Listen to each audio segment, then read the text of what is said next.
Olá, benditos! Nesse ponto da história de Israel, as 12 tribos haviam sido governadas por juízes durante quase 500 anos. Mas os tempos haviam mudado, o povo pediu um rei e Deus lhes deu Saul. Havia chegado o momento de Samuel, então, passar o bastão. Mas antes de deixar o seu cargo como último juiz de Israel, Samuel precisava relembrar tudo o que havia se passado e dar testemunho de que suas mãos estavam limpas, ou seja, ele tinha uma trajetória de total integridade diante de Deus e dos homens. É maravilhoso chegar aos anos finais e poder recapitular a vida e o ministério sem medo e nem vergonha. Samuel sabia que a nação começaria a olhar para a liderança do rei Saul, e ele iria fazer com que essa transição de liderança fosse a mais tranquila possível. Ele estava disposto a sair de cena para dar lugar ao novo líder.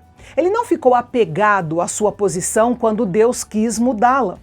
Samuel queria que ficasse claro que a ideia de nomear um rei sobre Israel havia começado no coração do povo de Israel e não no coração e na mente de Deus. Samuel mencionou seus filhos, que estavam ali no meio do povo, ou seja, eles eram simplesmente uma parte da Assembleia de Israel e faziam parte das pessoas comuns, sem nenhuma responsabilidade pública, porque tinham sido falhos no trato com o povo. Samuel lembrou do seu começo humilde como uma criança dedicada ao Senhor, servindo a Israel e ao Senhor no santuário, e mais tarde como um pastor, caminhando à frente do seu rebanho, conduzindo e exortando o povo a obedecer ao Senhor. Ele foi um exemplo de integridade, nunca defraudou, oprimiu ou se corrompeu de forma alguma. Ele foi tão íntegro que desafiou a nação a acusá-lo publicamente se ele tivesse agido de má fé em algum momento da sua trajetória como juiz e profeta de Israel. Mas o povo respondeu que não havia nada de que acusá-lo. Ele sempre tinha agido com sabedoria e com integridade. Uma vez que o povo afirmou a credibilidade de Samuel, tiveram de aceitar a análise dele sobre a situação em que se encontravam. Ele recapitulou a história de Israel desde Moisés até os seus dias e enfatizou aquilo que o Senhor, em sua graça, havia feito pelo seu povo. E com uma história nacional como essa, os israelitas deveriam ter mostrado gratidão ao Senhor e confiado que ele continuaria a cuidar do seu povo. Deveriam ter confessado o seu pecado de incredulidade e crido somente em Deus. Mas, em vez disso, o que eles fizeram? Assim que os amonitas atacaram, os israelitas pediram um rei e trocaram o governo do Senhor, seu rei, pela liderança de um simples homem. Apesar deles terem sido desobedientes em pedir um rei, Deus havia atendido ao seu pedido. É o que nós conhecemos como vontade permissiva de Deus. E Samuel colocou uma escolha diante deles. De um lado, a submissão a Deus e a obediência. Do outro, rebelião e desobediência. Se escolhessem o caminho da submissão e da obediência, Deus estava disposto a abençoá-los apesar de tudo. Depois disso, Samuel orou para que Deus enviasse um sinal para confirmar sua palavra, porque ele sabia que apenas um sinal de Deus impressionaria o povo.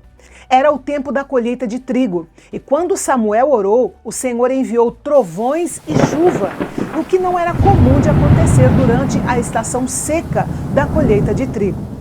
Esse sinal notável de Deus mostrava não apenas o poder de Deus, mas também o seu julgamento.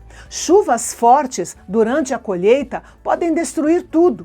Aquele sinal era um aviso que trouxe grande temor entre o povo, tanto temor a Deus como temor de Samuel. E por que temor de Samuel? Porque ele havia acabado de provar que era um poderoso homem de oração. E Israel agora sabia o quanto eles precisavam dessa oração. Fazia sentido pedir a Samuel que orasse por eles. E então, finalmente, os israelitas reconheceram o seu pecado em ter pedido um rei. Mas Samuel os orientou a olhar para frente, para o futuro, e continuar a servir ao Senhor de todo o coração, pois o Senhor não abandonaria o seu povo tão amado, tão querido.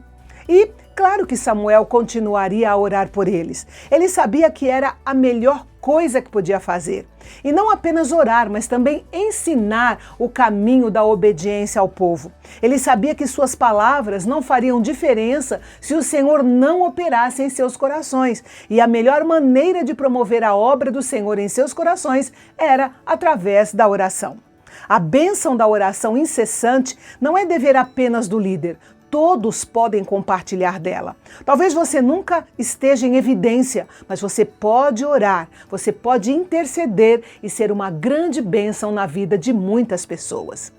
E Samuel foi finalizando a sua fala dizendo: tão somente temei ao Senhor e servi-o fielmente com todo o vosso coração, porque vede quão grandiosas coisas vos fez. Veja que todo o nosso serviço, toda a nossa obediência e todo o nosso amor a Deus devem ser colocados nesse contexto, por causa das grandes coisas que Ele fez por nós. E a partir do próximo capítulo, a narrativa bíblica vai se concentrar no reinado de Saul.